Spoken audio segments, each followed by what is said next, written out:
next guest is radio and TV host Wallace Chapman, who's written a very beguiling book full of tempting ideas that fight against everything the 21st century stands for: speed, busyness and productivity. Why knock ourselves out trying to do the impossible, says Wallace, whose book is cannily titled, Don't Just Do Something, Sit There.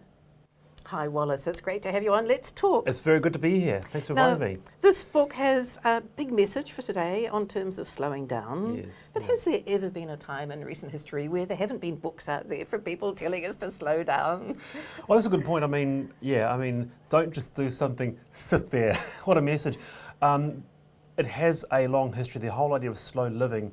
You can pinpoint certain defining moments in history, but my interest really was, we talk about the sort of information highway and the super speed and the super pace of life right now in 2013. Yeah. But I didn't know this, but it goes right back into the arc of history, right back to the Greek sage Epictetus, who wrote about it in his discourses. And he basically said, what is life if we can't, slow it down a little?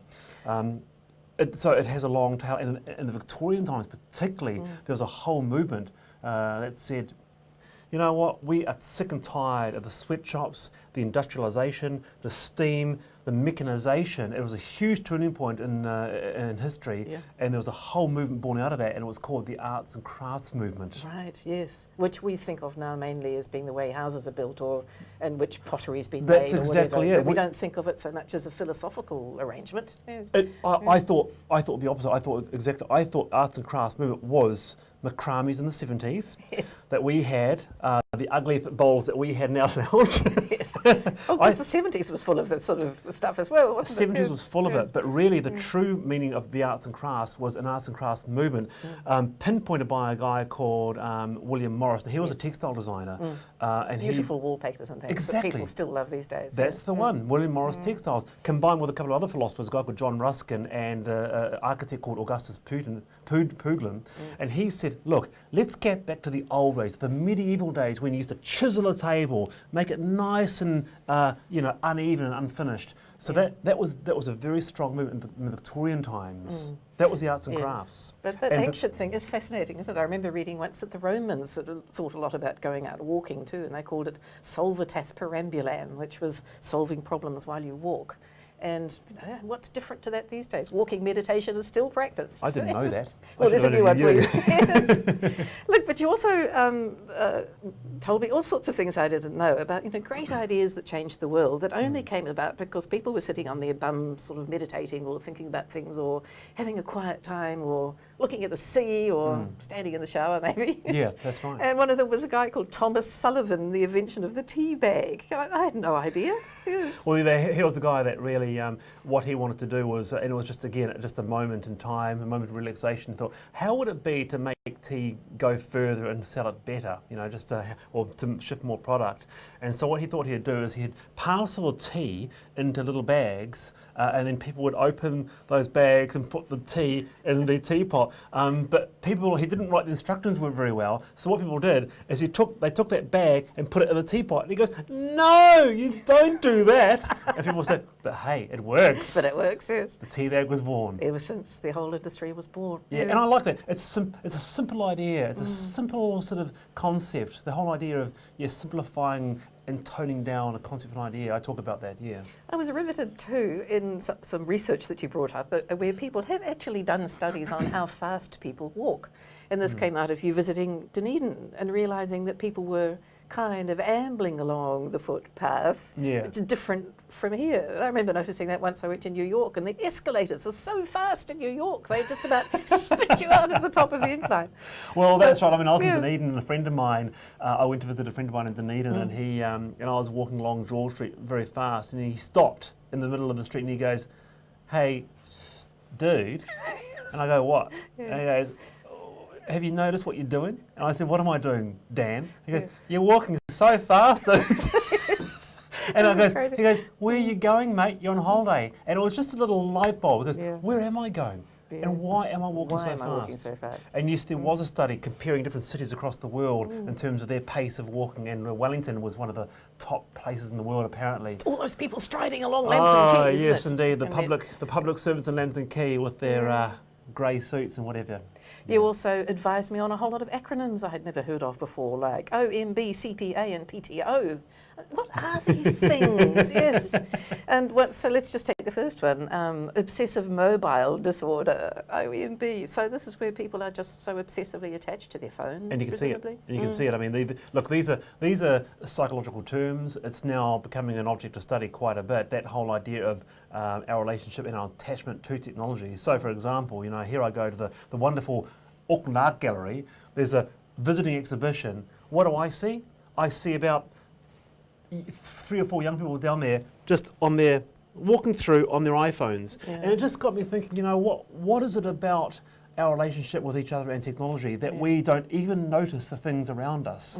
And that's now really widely studied because we don't yet know the long-term effects of what this sort of technology will have 15, 20 years' time in terms of our connectedness. But it's the effect on relationships, isn't it? And the fact that a whole lot of little children are growing up with their parents paying more attention to what's going on here than what they're doing on the floor at their feet. If there Lindsay, if there's a defining message in the Slow Living book, if there's one single crux of a point I want to bring, it's about how we relate to each other. And I want to get it back to the fact of talking with each other, conversation, and back to actually creating those engagements with people again, and I'm just not so sure that the technology is helping that. I'm noticing though, especially with young people who've grown up through this stuff and who are absolutely immersed in it, that their idea of a fabulous weekend is to just switch everything off and go away somewhere where there is no TV, there's no phones, there's no connection, the nearest cell phone tower is 1,000,000 miles away. You know, that complete switch off is now becoming sort of like a paradisical notion for lots of very busy people. Yeah. Well, it is, and even now you can get hotels which are called sort of black site or black hole hotels where they actively encourage you to actually leave your iPhones or your tablets at reception and try it. You know, my wife and I went to Waipu for a weekend and we decided not to take any technology. You know what, Lindsay? It was astonishing. Yeah. We discovered the sea. Yeah. We discovered books. We discovered walking. It sounds cheesy. I know. Yes. But this is what happened. And I'm saying here that the technology is really limiting us in the way we relate to each other. Yeah. So it's no surprise to me that last year a study came out that said, who are the loneliest people in the world these days? Who is the loneliest age group? It's not old people, it's the young. Yes, yeah. Because they've got 500 friends on Facebook, but not one friend in real life. Yes, and the word friends, of course, doesn't mean what it used to mean in the old days. You know, a friend is just somebody whose face you see on your screen every now and again. Absolutely, absolutely. Yes. I was fascinated to read too that Edmund Hillary, as a young man, was involved in a movement which was all about cherishing time and slowing down and making the most of it, and it was something called radiant living. Tell me about radiant living. Look, these are one of these great New Zealand stories, and you know, I wanted to bring the whole slow living because it's very big in the States. I wanted to bring it back into the New Zealand experience. So, to my delight, I found something that isn't much talked about, and it's called the School of Radiant Living. Now, this was huge in the 30s, and it was a worldwide movement. It was started by a guy called Herbert Sutcliffe, and he believed this. Radical, crazy notions. He believed health, fruit and vegetables were important. Yes. Whoa. He believed that mental health was really important. Yes. He believed, oh my God, exercise was really important. Yes. So what he'd do is he'd get these crazy meetings where you'd meet and then you stand up and do calisthenics. And when are we talking about? In the 30s, in the 40s. Yeah. But the movement caught on. And he came to New Zealand and he started up his world headquarters in no other place but Havelock North. Yes. And the house is still there. Yes. Then what happened is that Thomas Edmund, you know, from Sure to Rise, he became a big Radiant Living fan. Yes. And so is that why we have that radiant sun on the logo? That's exactly right. Wow. Because the Golden Dawn sun in the 30s was a very, very powerful image, and a lot of people used it. It meant health, vitality, a new age, a new dawn. Just like in ancient Egypt with the sun god Ra. That's the one. No, you got it. We haven't changed. We haven't changed, that's right. Yeah. So Radiant Living was founded on these principles of diet, exercise, good health, good mental health, and it was a hit with people, and it was very, very influential. And one of those people who were the secretary of the Radiant Living movement was Gertrude Hillary. Now, she had a son, Edmund Hillary, and he went on to get his certificate in Radiant living. Good heavens. And look where that got him. Well, there you go. Radiant as anything. Well, this is it. And so a lot of people have suggested that I wonder if that in no small bit helped him in terms of the mental aptitude to conquer the highest mountain in the world. Yes. Yeah. So I love everything that you say in here about, sitting, taking things slowly, reading, and appreciating the sunset and things.